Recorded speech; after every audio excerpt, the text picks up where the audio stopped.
اس نشست کے اعتبار سے میرا الوداعی تحفہ ہے آپ کے لیے، اور وہ یہ کہ میری جو دینی، ملی، تاریخی، سیاسی، عمرانی جو سوچ ہے، جو فکر ہے میرا، جو 50 برس سے زائد عرصے کے مطالعے اور غور و فکر پر مبنی ہے، جس مطالعے میں میری آنکھیں بنیادی طور پر قرآن اور حدیث ہے،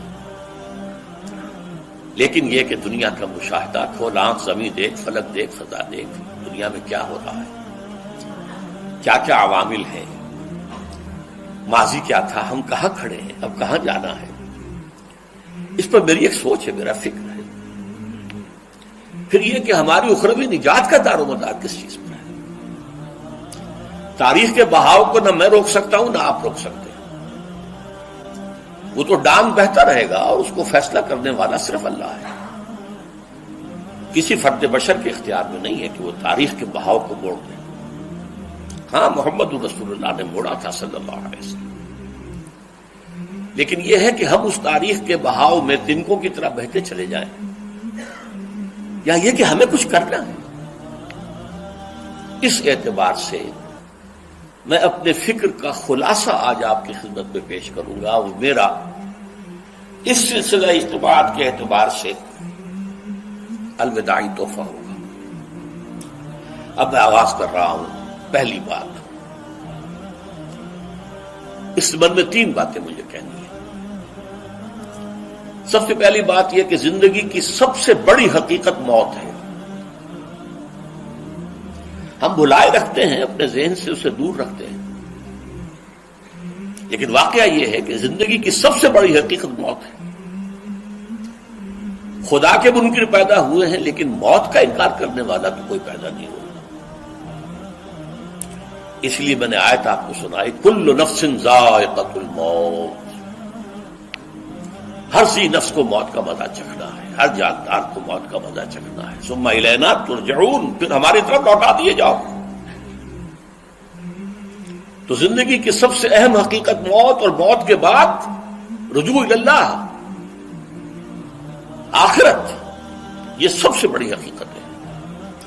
ایک حقیقت سب مانتے ہیں، سب جانتے ہیں، دوسری حقیقت کے اوپر پردہ پڑا ہوا۔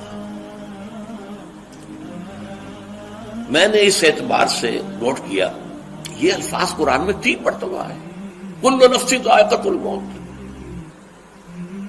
ہر جاندار کو موت کا مزہ چکھنا ہے۔ انبیاء اس سے مستثنا نہیں رہے، رسول اس سے مستثنا نہیں رہے، اولیاء اللہ مستثنا نہیں رہے۔ وقتی طور پر استثناء حضرت عیسیٰ کا ہے کہ ابھی وہ زندہ ہے، لیکن عیسیٰ یاتی علیہ الموت، حضور نے فرمایا عیسیٰ پر بھی موت آئے گی، جب دوبارہ آئیں گے، زمین پر اتریں گے، پھر اس کے بعد ان پر موت وارد ہوگی، ان کی نماز جنازہ پڑھی جائے گی، انہیں دفن کیا جائے گا حضور کے پہلو میں، شادی بھی کریں گے، اولاد بھی ہوگی۔ باقی تو یہ ہے کہ کل نفس ذائقۃ الموت، سب کو موت کا مزہ چکھنا ہے۔ عیسیٰ بھی بالآخر اس سے مستثنا نہیں رہیں گے، بلکہ قرآن میں ایک جگہ کہا گیا ہے افإن مت فهم الخالدون، کیا ہے نبی، اگر آپ کا انتقال ہو گیا تو یہ کیا ہمیشہ رہیں گے؟ کون ہے دنیا میں جو ہمیشہ رہے؟ انتقال تو ہونا، آپ کا بھی ہونا ہے۔ انک میت وانہم لمیتون، یہ تو مختصر ترین الفاظ تھے۔ اس سے آگے بڑھیے، سورہ انبیاء میں فرمایا کل نفس ذائقۃ الموت وَنَبْلُوكُمْ بِالشَّرِّ وَالْخَيْرِ فِتْنَةً وَإِلَيْنَا تُرْجَعُونَ، ہر جاندار کو موت کا مزہ چکھنا ہے، اور اس سے پہلے پہلے ہم تمہیں آزماتے رہیں گے، خیر کے ذریعے بھی، بھلائی دے کر، صحت دے کر، دولت دے کر، اولاد دے کر، شہرت دے کر، اور برائی کے ذریعے سے بھی، تنگ دستی دے کر، بے عزتی دے کر، اہانت دے کر، ذلت دے کر، وَإِلَيْنَا تُرْجَعُونَ، اور پھر ہماری طرف لوٹائے جاؤ گے۔ یہ وہ دوسری حقیقت جو میں نے کہا کہ جس پر پردہ پڑا ہوا ہے، بہت بڑا پردہ ہے۔ لوگ یہی سمجھتے ہیں کہ یہی دنیا کی زندگی ہے۔ قرآن کہتا ہے ان الدار الآخرۃ لہی الحیوان لو کانوا یعلمون، یہ تو آخرت والی زندگی ہے جو اصل زندگی ہے، کاش کہ انہیں معلوم ہوتا۔ اس سے بھی زیادہ تفصیل سے یہ آل عمران میں آئی آیت، کل نفس ذائقۃ الموت وانما توفون اجورکم یوم القیامہ، ہر جاندار کو موت کا مزہ چکھنا ہے اور پھر تمہیں پورا پورا تمہارا اجر اور بدلہ دے دیا جائے گا قیامت کے دن۔ فمن زحزح عن النار وادخل الجنۃ فقد فاز، جو کوئی آگ سے بچا لیا گیا اور جنت میں داخل کر دیا گیا وہ تو کامیاب ہو گیا۔ اللہم ربنا اجعلنا منہم، اللہم ربنا اجعلنا منہم، اللہم ربنا اجعلنا منہم۔ وما الحیات الدنیا الا متاع الغرور، اور دنیا کی زندگی تو سوائے دھوکے کے سامان کے اور کچھ نہیں۔ دھوکہ کس معنی میں؟ یہ تمہیں اصل زندگی سے غافل کر دیتی ہے۔ تم کہیں سفر پر جا رہے تھے، تمہارا کہیں گھر تھا، تمہیں واپس آنا تھا، تم راستے ہی میں کسی دلچسپی میں ایسے مگن ہوئے کہ گھر بار سب بھول گئے۔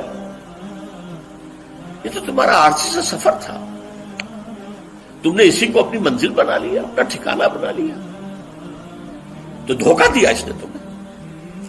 ویسے دنیا کی زندگی دھوکہ نہیں ہے، بڑی حقیقت ہے، اس لیے کہ حضور نے فرمایا انما الدنیا مزرعۃ الآخرہ، یہ دنیا آخرت کی کھیتی ہے، یہاں بو گے تو وہاں کاٹو گے، یہاں کچھ کمائی کرو گے تو وہاں اس کا بدلہ ملے گا۔ اس اعتبار سے دنیا بہت بڑی حقیقت ہے، ایک ایک لمحہ بہت بڑی قیمتی شے ہے، لیکن اگر یہ دنیا تمہیں آخرت سے غافل کر دے تو اس سے بڑا دھوکے باز اور کوئی نہیں۔ یہ اصل دجال ہے۔ میں نے تقریباً 60 برس کی عمر کو جب میں پہنچا تھا تو موت کا انتظار شروع کر دیا تھا۔ میرے قریبی احباب کو معلوم ہے، میں کہتا رہا، یہ بھی کہتا رہا کہ بھائی میں اپنے حصے کا کام کر چکا، جتنی صلاحیت اللہ نے دی تھی، جتنی بھی میرے اندر استعداد تھی، میں اس کو بھرپور طریقے پر استعمال کر چکا۔ دم واپسی برسر راہ ہے عزیز و اب اللہ ہی اللہ ہے، یہ میرا معاملہ رہا ہے 60 برس کی عمر سے۔ اس کے بعد اللہ نے مزید 14 برس دیے ہیں، یہ نافلۃ لک کے درجے میں کہتا ہوں، اس کا اللہ کا عطیہ خصوصی ہے، نفل ہے، ہمیشہ کہتا رہا ہوں۔ مسنون زندگی تو 61 برس ہے ہمارے حساب سے۔ علامہ اقبال کے بارے میں سنا ہے کہ رویا کرتے تھے کہیں میری عمر حضور کی عمر سے زیادہ نہ ہو جائے۔ وہ 6 مہینے کم ہی رہی ہے حضور کی عمر سے۔ جو حضور کی عمر تھی وہی حضرت ابو بکر کی، وہی حضرت عمر کی، وہی حضرت علی کی۔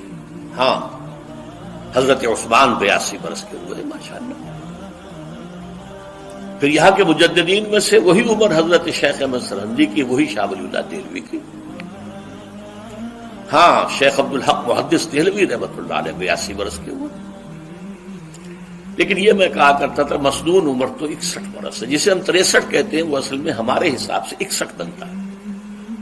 وہ 63 قمری ہے، جو 9 دن کم ہے قمری سال جو ہے وہ شمسی سال سے۔ بہرحال میں اس وقت سے منتظر تھا، لیکن جو بھی وقت اللہ نے دیا ہے اللہ کا شکر ہے، وہ مفید کاموں میں لگا ہے۔ ان میں خاص طور پر میں سمجھتا ہوں کہ اللہ کا مجھ پر سب سے بڑا احسان، اور مجھے پر نہیں، بہت بڑے پیمانے پر لوگوں پر جو احسان ہوا ہے، وہ میرا 1998 کا دورہ ترجمہ قرآن جو کراچی میں ہوا تھا۔ 1998 کے مارچ میں میرا بڑا آپریشن ہوا، دونوں گھٹنے تبدیل کیے گئے، لیکن 98 کے آخر میں، حالانکہ میں چل نہیں سکتا تھا، کراچی میں مسجد جو ہے اونچی ہے، دوسری منزل پر ہے، تو خاص ریمپ بنایا گیا جس کے ذریعے میں ویل چیئر پر مجھے لے جایا جاتا تھا۔ میں نے درس دیا۔ اس درس کی گزشتہ چند سالوں سے پوری دنیا میں جو گونج ہوئی ہے اللہ کے فضل و کرم سے، اللہ کی کوئی حکمت خداوندی اس کے ساتھ وابستہ ہے۔ اس میں میرے کسی کام کو دخل نہیں ہے، میری کسی کوشش کو دخل نہیں ہے۔ میں نے تو جو درس میں دیتا آ رہا تھا سن 85 سے دورہ ترجمہ قرآن، البتہ یہ بات ضرور ہے کہ میں نے محسوس کیا تھا کہ سن 98 کے اس درس میں دورہ ترجمہ قرآن کے مجھے خصوصی انشراح حاصل تھا۔ میری ساری گفتگو کا حاصل کیا ہے؟ دیکھیے، نظریاتی تحریکوں کا تعلق اشخاص سے نہیں ہوتا، ٹھیک ہے، کوئی اس کا داعی ہوتا ہے، کوئی اس کا مؤسس ہو جاتا ہے، کوئی اس کا آغاز کرنے والا ہوتا ہے، لیکن نظریاتی تحریک افراد سے وابستہ نہیں۔ افراد آتے چلے جاتے ہیں اپنا اپنا حصے کا کام کر کے، جس کو جتنا مقدر ہے، جس کی اللہ تعالیٰ کی طرف سے توفیق ہے، وہ اپنا کام کرے گا، چلا جائے گا۔ یہ چمن یوں ہی رہے گا اور ہزاروں جانور اپنی اپنی بولیاں سب بول کر اڑ جائیں گے۔ مبارک ہیں وہ لوگ جنہیں قرآن کی بولی بولنا نصیب ہو جائے۔ وَإِنْ يَحْسَبُ أَنِّي مِنْهُمْ، مجھے گمان ہے، اللہ کا فضل ہے کہ میں ان میں سے ہوں، میں نے قرآن کی بولی بولی ہے، اور قرآن مجید کو جیسا کہ وہ ہے ایز اٹ از، اپنے کو مذمومہ خیالات، اپنے کوئی ذہن سے زائدہ نظریات کو میں نے اس میں دخل نہیں دیا، جسے انگریزی میں آپ آبجیکٹیولی کہتے ہیں، خالص معروضی طور پر قرآن کو پڑھا، قرآن کو قرآن سے سمجھا ہے، یا پھر سیرت رسول سے سمجھا ہے۔ میں لفظ سنت کی بجائے سیرت استعمال کر رہا ہوں۔ قرآن مجسم حضور تھے صلی اللہ علیہ وسلم، اور حضور کی سیرت اور حیات جو ہے وہ قرآن مجید کی اصل تفسیر ہے۔ یہ حقیقت بھی بہت کم لوگوں کے علم ہے۔